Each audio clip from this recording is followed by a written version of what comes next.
Hello, my friends, and welcome in, welcome back, welcome if you guys are new. It is your girl Jazzy J here on this mic, and this is Earth Vibes Tarot, your favorite Capricorn only channel. Now, we are diving into the Aquarius versus Capricorn Compatibility Tarot Love reading for the second time.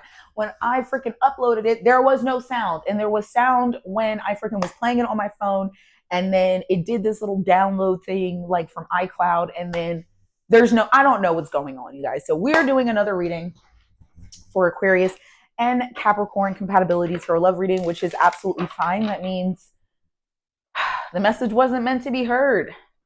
And it's all right. But we are going to come forward with this message of clarity, wisdom, and guidance for my Aquarians and my Capricorns.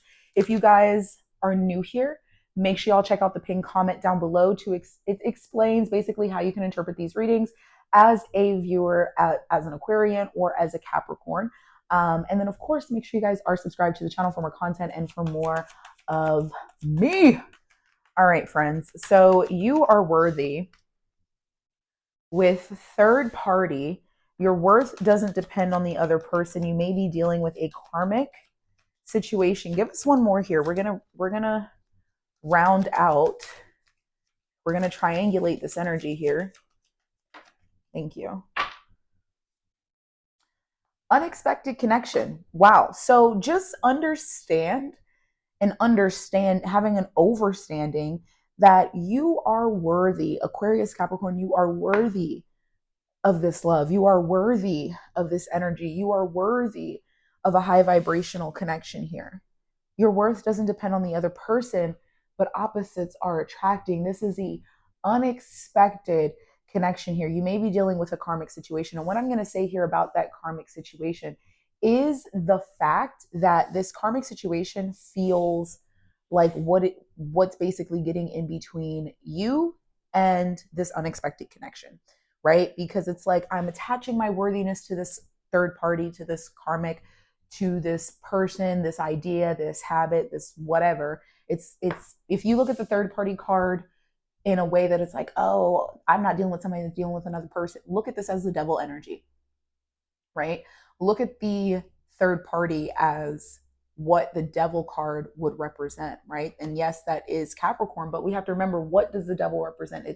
It's Capricorn energy, but it's about things that we can be obsessed with. It could be our codependencies or limitations, our shadow type patterns, right? Materialistic views type shit, abuse, sexual lust, sexual desire, things like that, right? That's how I want you to view that third party card, right? It'll help give some perspective on the situation. With retreat, heart to heart conversations, and forgiving and learning, I'm going to be honest, it feels like there's a walk away and then there's an unexpected connection. So I'm not sure if the two of you are in a connection already, or if y'all are the unexpected connection coming together. You're like, yo, what the fuck is taking so long between me and this person? Yeah, look, dreams come true, manifesting the one.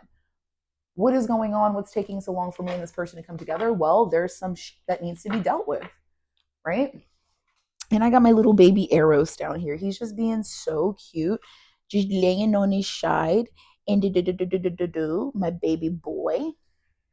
Okay, so let's pull our cards for person A and person B. And this is why I mean, check that pinned comment down below, you guys. It's going to explain how to interpret these readings as a viewer here in order to help keep the readings general and open for everybody. All right, so we're going to take a look at person A, Aquarius and Capricorn in romantic love.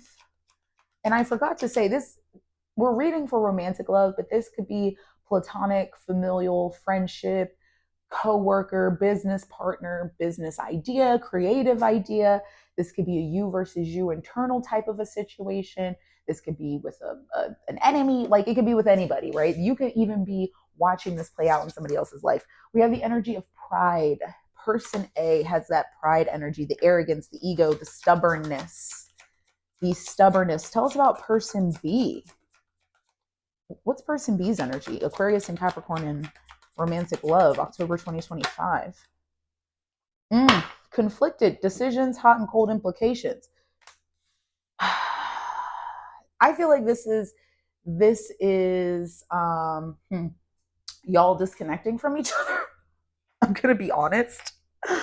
Oh shit, because and this is just what I'm feeling off the rip. Okay, we're gonna obviously pull tarot, look at thoughts, feelings, and intentions towards one another, but it feels like both parties, Aquarius and Capricorn, it feels like the both of you are in your own head, you're in your own mind. This is like person A's over here being stubborn, they're in their ego about shit, they're not trying to be open, but it feels like it's all third party focus, right? This you are worthy unexpected connection. It's like, I know that I am worthy, but I'm over here dealing with this, I'm dealing with that, I got this going on, I got that going on, and I'm not budget. I'm blah, blah, blah, blah. It's like that's what's keeping you from this unexpected connection. Because I feel like the both of you are possibly connecting with new people, right? Whereas person B is conflicted, decisions, hot and cold, multiple choices. Like I said, person B is like, what do I do? Right? There's obscurity, emotional storm, and influences. Yeah, I feel like person B may be the one that actually has the other person. Like I feel like person B actually has the choices out of both of these people. Aquarius or Capricorn, it doesn't matter. Person B in this situation has the options. They're the ones that has the choices or decisions as it relates to this unexpected connection, this new love. They're focused on removing themselves from this third party. They've been hiding things possibly, and not like in a bad way, in a way of protecting it, in a way of kind of keeping it to themselves and not letting somebody else ruin it. There's this third party energy that is kind of looming and keeping that from fully happening. Whoa! If you's a fine woman, won't you? You's a fine mother, won't you? Call me Big Daddy when you.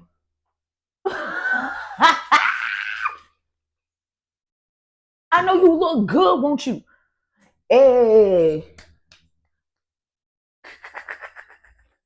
Yo, we're going to take a look at thoughts, feelings, and intentions here.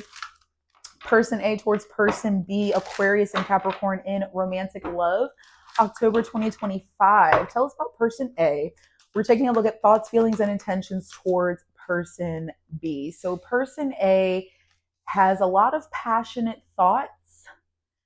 A lot of passionate thoughts. They're wanting to do passionate exercises. They want you to they eat that, right? Make it clap, make it bounce, make that jump like yo. Five of Pentacles, Four of Cups, but it feels like it's more like reminiscing. It feels like it's more, I wish this is what we could have. I wish this is what things could be, but there's almost like this knowing that, oh, that's not gonna happen. But person A definitely has these really fast, like they're just thinking about passionate things. They're thinking about doing things that are for emotional pleasure, physical pleasure. But the feeling is that this is something that could last. But it's like, is it? I feel like this person feels like they are worthy of this type of love, but everybody's worthy of love, but I don't know if, yeah, because I feel like, and this is what I'm just gonna say here. I feel like person A, um, okay, thank you. Because hold on. Okay.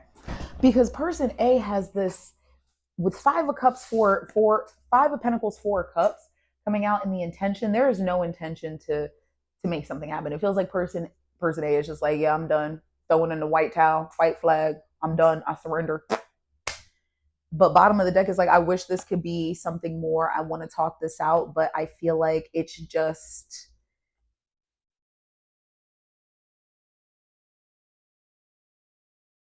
over. But let's keep going and we'll clarify a little bit. Tell us about person B, Aquarius and Capricorn in romantic love. We have the Ace of Pentacles. I feel like person A is they're thinking about a new beginning. They're thinking about, yeah. And this new beginning is the Ace of Pentacles. It's an opportunity. Doesn't mean it's an opportunity with person A. It just feels like it's a new opportunity.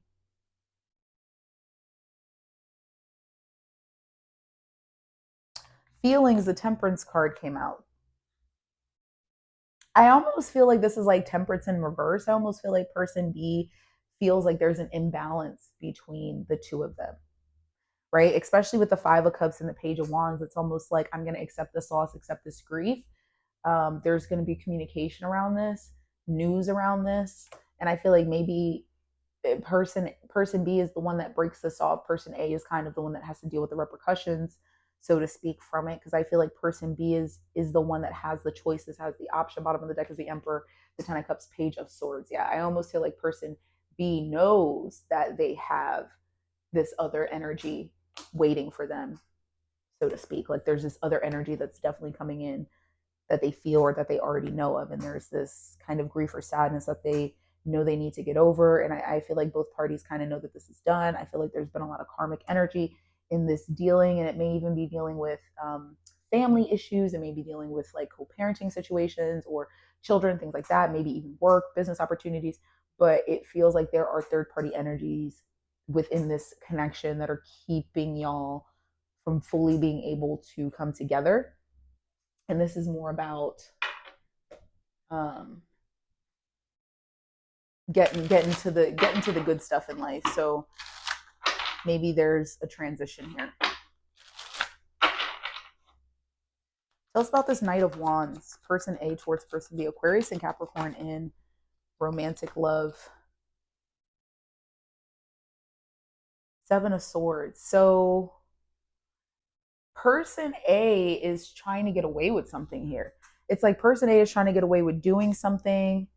Ten of Swords, Page of Cups, Eight of Swords. I feel like I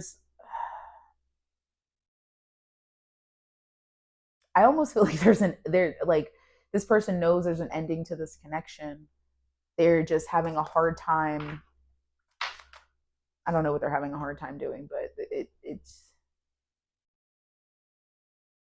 it almost feels like person B may feel, or person A, excuse me, may feel like person B is taking away resources from them, is taking away maybe a house, home, support, stability. I feel like there was like a sharing energy here, which is why person B, I said this Temperance feels like it's more reverse, and it feels like there's an imbalance between the two. Tell us about Five of Pentacles, Four of Cups, person A towards person B, the Hermit and the Queen of Pentacles. So it feels like this person is intending on doing some sort of self-care, self-love, self-work, solitude, going within, really taking care of self, grounding themselves, finding their center. Hopefully that's something that they do. Yeah, Ten of Swords, Nine of Pentacles, King of Pentacles, because I almost feel like they're looking for growth. They're looking to grow, and I feel like they're realizing what needs to happen now that they're disconnected here. Tell us about the Ace of Pentacles, person B towards person A. Ace of Pentacles. We have the Knight of Swords. So conversation for sure, but I feel like this is like just a very blunt conversation that's coming forward straight. I feel like person B is also willing to debate the situation. They've been doing a lot of thinking around this. They're making a choice based off of their own personal happiness and what's going to be best for them. But definitely, there is a debate or a conversation, and it's about this new beginning, right? Yeah. Person B has been holding a lot back for too long, felt isolated or felt like they were restricted in this connection or this relationship, and there was just an imbalance here. Yeah, Page of Wands to the Page of Wands. This is them being, it's like sad but happy at the same time, because it's like, I know I'm starting this new beginning. There's news that I want to tell you. It's absolutely urgent, and I feel like person B is really taking on this new opportunity, taking on this new energy, by the reins and going with it. But the Five of Swords, Three of Pentacles, Three of Swords, it's a conversation, and it may even be like conflict or a dispute that ends up happening because of this not feeling supported in this situation. There's just like a lot of pain and mental anguish that's going on, and person B is not with it. Person B is not with it. So let's go ahead and close this out. This reading, for show. For show. Look at this. Wounded, shadow work. I do not do this for motherfucking play. Okay. With winter. Yep, it's about to be a cold winter for a motherfucker. And then romance, true love, growth, and wedding. I feel like person B is moving on in a loving type of a relationship, whereas person A is dealing more with their own shit. So I'm going to leave this here. I hope that y'all found this insightful and that it resonated for you. If it did, or if it doesn't anyway, make sure y'all leave your comments below, smash those like buttons for your girl, and of course, make sure you are subscribed here for more. Aquarius and Capricorns, I love you guys. I appreciate you, and I'll speak to you all in the next one.